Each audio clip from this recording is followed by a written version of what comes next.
পরিবহন মালিক কি করছেন, কাউন্টার থেকে আমরা দেখছি যে এই টেবিলের নিচে তারা মূল্য তালিকার চার্টটা রেখে দিয়েছেন। সেটি হচ্ছে যে এবারের ঈদ যাত্রা যে কোনো ঈদের তুলনায় আর একটু কমফোর্টেবল হয়েছে বলে আমাদের বা হবে বলে আমাদের কাছে বিশ্বাসযোগ্য হয়েছে। প্রতিবারের ঈদ যাত্রার তুলনায় এইবারের যাত্রীরা খুব স্বাচ্ছন্দ্যে নিরাপদে তাদের বাসায় পৌঁছতে পারবে বলে আমরা বিশ্বাস করছি।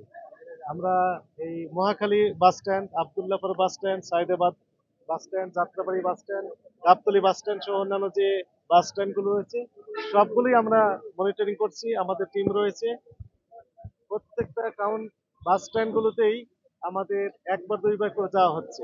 তো আমাদের কাছে সেই রকমের অভিযোগ নেই। দু একটি অভিযোগ আমরা পাচ্ছি যে মূল্য তালিকা দিচ্ছে না, কিন্তু তারা বিআরটিএ কর্তৃক নির্ধারিত যে ভাড়া সেই ভাড়াই মূলত তারা নিচ্ছে। কিন্তু অসাবধানতা বশত দু একজন পরিবহন মালিক কি করছেন, কাউন্টার থেকে আমরা দেখছি যে এই টেবিলের নিচে তারা মূল্য তালিকার চার্টটা রেখে দিয়েছেন। আমরা তাদেরকে ওয়ার্ন করছি, সাবধান করছি যে তারা যেন এই মূল্য তালিকা সহজে দৃশ্যমান স্থানে লটকে দেওয়া যায় এবং তারা সঙ্গে সঙ্গে এই কাজগুলো করছে। তো ফলে আমাদের যে মনিটরিং কার্যক্রম সেটি যেমনটি অব্যাহত রয়েছে, একই সাথে সম্মানিত ভোক্তাদের প্রতি আমাদের উদাত্ত আহ্বান থাকবে। সেটি হচ্ছে আমরা তো 24 ঘন্টা ভিজিলেন্স থাকতে পারবো না। কোনো কাউন্টার যদি বিআরটিএ কর্তৃক নির্ধারিত ভাড়ার চেয়ে অতিরিক্ত ভাড়া নেয় তাহলে প্রমাণক সহ www.dncrp.com এই সফটওয়্যারে ক্লিক দিয়েই বাসায় বসে থেকে স্মার্টফোনের মাধ্যমে অভিযোগ দায়ের করতে পারবেন। অভিযোগ পেলে আমরা ঈদের পরেই শুনানিতে রাখবো সেই কর্তৃপক্ষকে।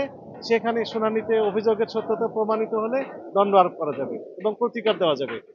সম্মানিত বাস কাউন্টার যিনারা রয়েছেন, বাস মালিক বা পরিবহন মালিক যিনারা রয়েছেন, তাদের প্রতি আমাদের উদাত্ত আহ্বান থাকবে তারা যেন তাদের বিরুদ্ধে যে অভিযোগগুলো ইতিপূর্বে আসতো সেই অভিযোগ যেন সন্ধ্যের কোঠায় আসে, অর্থাৎ কোনো অভিযোগ যেন না আসে, এই নগদে দণ্ড হবে। যাত্রী বসা আছে, সমস্যা নেই, ভাড়া কম আমরা যারা পরিবহন ব্যবসায়ী তারা কিন্তু সারা বছরে এই সরকার নির্ধারিত ভাড়া চেয়ে কম ভাড়ায় আমরা যাত্রী টানি। ওই যাত্রীরা ঠিক এই ঈদের মধ্যে যখন আমরা নির্ধারিত ভাড়া টানি তখন তাদের মনে হয় বেশি। এই বিষয়টা একটু আচ্ছা ঠিক আছে, এই বিষয়ে আমাদের অবজারভেশন আছে, এটা একটা আমাদের বিষয় না। অবশ্যই ঠিক আছে। ঢাকা থেকে বিভিন্ন দূরপাল্লার যে বাসগুলো যায় সেখানে বিআরটিএ যে ভাড়া নির্ধারণ করে থাকে পরিবহন মালিকরা সেই ভাড়া নেয়, সারা বছরই কম নেয়, কিন্তু ঈদের সময় ওনারা কম না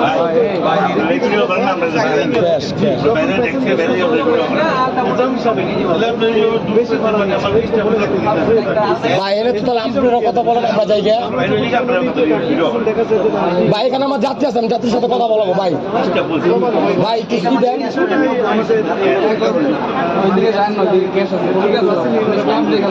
এটা একটি আমলযোগ বিষয়। এই জন্য আমরা সম্মানিত প্যাসেঞ্জারদের প্রতি আমরা উদাত্ত আহ্বান করবো, আপনাদের কাছে গুগলে গিয়ে শুধু সার্চ করে www.brta.gov.bd এখানে গেলেই দেখবেন যে ভাড়ার একটা তালিকা চলে আসছে রুট হিসেবে।